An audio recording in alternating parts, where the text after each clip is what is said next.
Assalamualaikum warahmatullahi wabarakatuh. Perkenalkan, nama saya adalah Muhammad Latif Rifai dari kelas MJ401.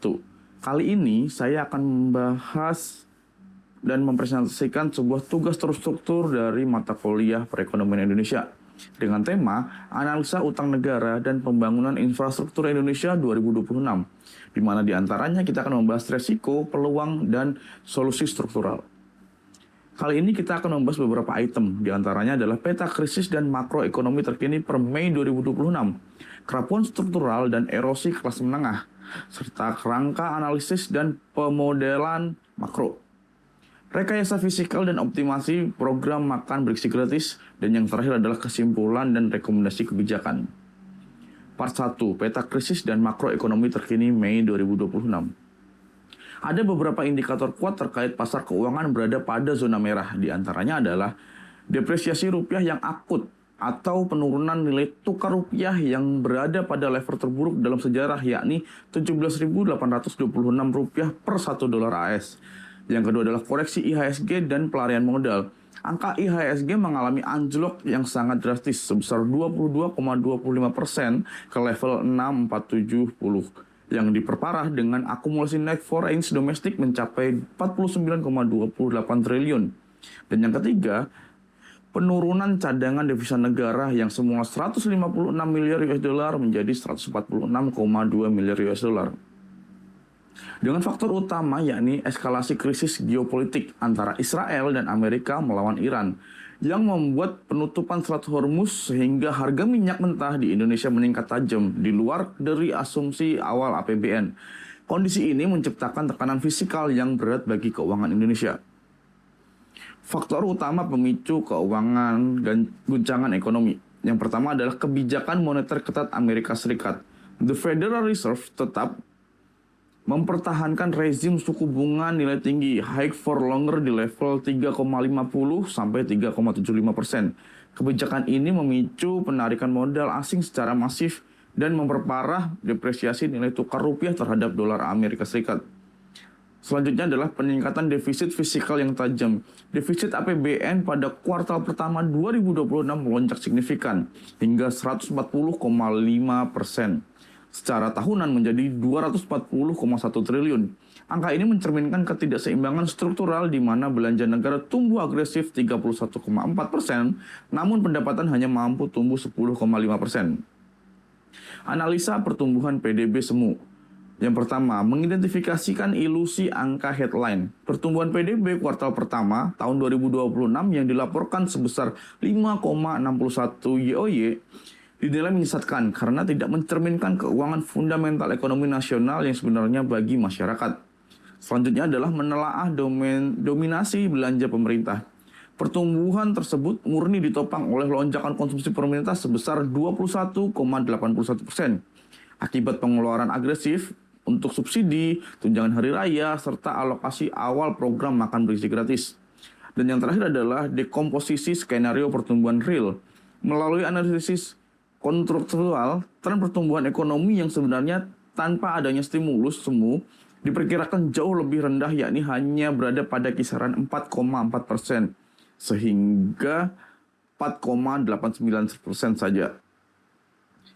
Selanjutnya adalah mengevaluasi keberlanjutan ekonomi. Model pertumbuhan berbasis konsumsi pemerintah ini dinilai tidak berkelanjutan dan berisiko tinggi terhadap kesehatan fisikal jangka panjang serta stabilitas struktural ekonomi Indonesia di masa depan.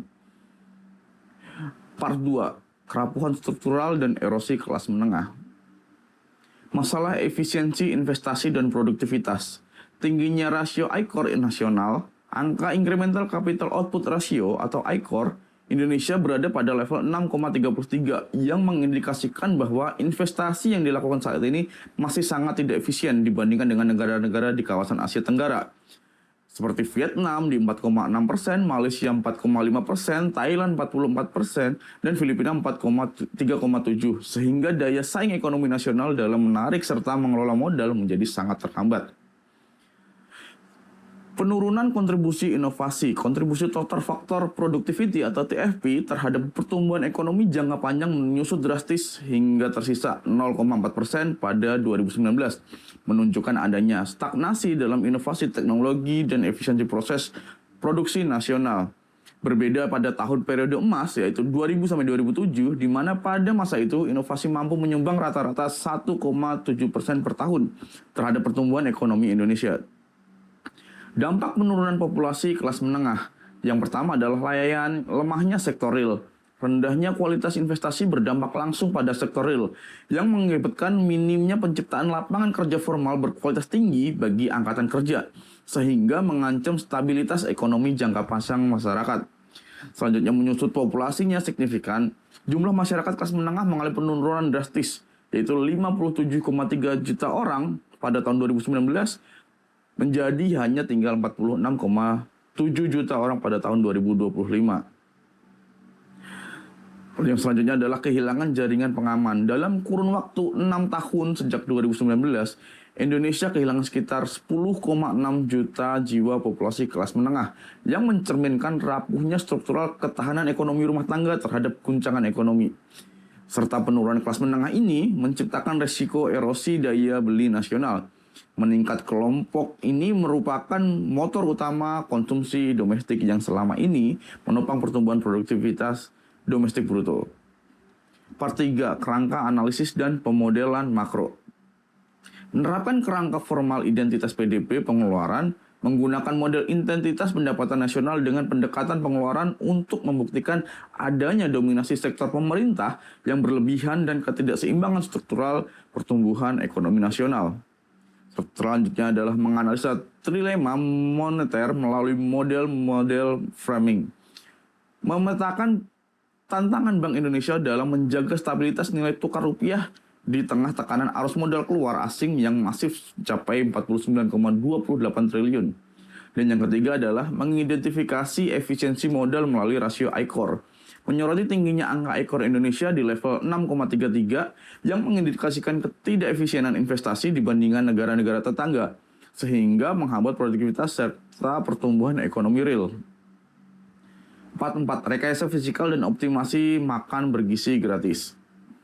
Reformasi target penerima manfaat, transformasi skema campuran universal menjadi target terfokus, mengalihkan metode pemberian bantuan dari seluruh populasi menjadi hanya berfokus pada kelompok desil 1-5 yang mencakup 50% populasi termiskin melalui integrasi data DTKS dan P3KE guna memastikan investasi yang lebih presisi, menciptakan ruang fiskal melalui efisiensi anggaran, serta penanganan prevalensi stunting pada kelompok rentan. Redesign menu dan standarisasi gizi.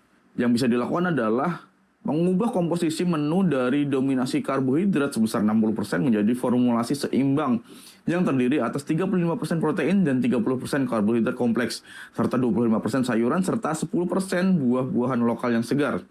Strategi redesign ini bisa bersifat netral biaya dengan mempertahankan harga 14.000 per porsi, namun mampu mendongkrak kandungan protein secara signifikan sebesar 87,5% atau naik menjadi 15 gram. Selanjutnya adalah fokus investasi pada kelompok rentan. Menargetkan sasaran secara spesifik pada kelompok masyarakat dengan prevalensi stunting mencapai 20%.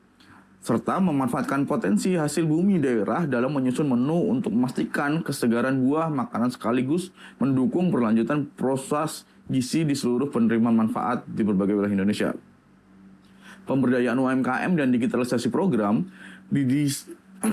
desentralisasi pendangan logistik lokal, meningkatkan multiple efek ekonomi desa dan menciptakan lapangan kerja skala besar dapat memperdayakan UMKM dan delegasi program untuk menunjang perekonomian Indonesia. Selanjutnya adalah implementasi teknologi blockchain untuk transparansi. Mengatasi sistem pencatatan manual dengan arsitektur hyperdelegated fabric dan validasi biometrik guna memangkas potensi kebocoran anggaran sebesar 15-25%. Serta efisiensi anggaran melalui sistem digital, penerapan teknologi informasi canggih diproyeksikan dapat menekan tingkat kebocoran hingga tersisa hanya 7%. yang serta dengan penghematan negara sebesar 34,8 triliun. Investasi sistem ini memiliki periode pengembalian modal yang sangat singkat, yakni hanya dalam 26 hari. Part 5 kesimpulan dan rekomendasi kebijakan. Prioritas perbaikan efisiensi struktural, menurunkan angka ekor nasional. Pemerintah harus memprioritaskan penurunan nilai ICOR yang saat ini berada pada level 6,33 agar investasi lebih efisien dan kompetitif dibandingkan negara tetangga seperti Vietnam dan Malaysia. Selanjutnya adalah meningkatkan kontribusi produktivitas nasional. Restorasi total faktor productivity atau TFP yang menyusut hingga 0,4% sangat mendesak dilakukan untuk mendorong inovasi dan memastikan pertumbuhan ekonomi yang lebih berkualitas serta berkelanjutan secara jangka panjang. Yang selanjutnya adalah penyelamatan populasi kelas menengah. Diperlakukan penciptaan lapangan kerja formal yang berkualitas guna menghentikan erosi kelas menengah yang tengah kehilangan 10,60 juta jiwa hingga fondasi stabilitas ekonomi domestik dapat terjaga kembali. Selanjutnya adalah strategi yang harus beralih dari sekedar memacu konsumsi pemerintah yang bersifat sementara menuju penguatan sektor real yang mampu meningkatkan daya beli masyarakat secara mandiri dan tahan terhadap krisis. Langkah strategis eksekusi anggaran. Yang pertama, segera mengalihkan skema Universal Coverage Program MBG menjadi Integrated Coverage yang berfokus pada kelompok desil 1-5. Optimasi ruang fiskal APBN serta memitigasi dampak guncangan eksternal. Langkah strategis eksekutif anggaran, integrasi data terpadu untuk eksekusi, melakukan sinkronasi data DTKS dan P3E guna memastikan investasi gizi dapat sasaran pada populasi rentan sehingga setiap rupiah yang dikeluarkan berkontribusi langsung pada penurunan prevalensi stunting nasional. Sekian presentasi dari saya, kurang lebihnya mohon maaf. Wabillahi taufiq wal hidayah. Wassalamualaikum warahmatullahi wabarakatuh.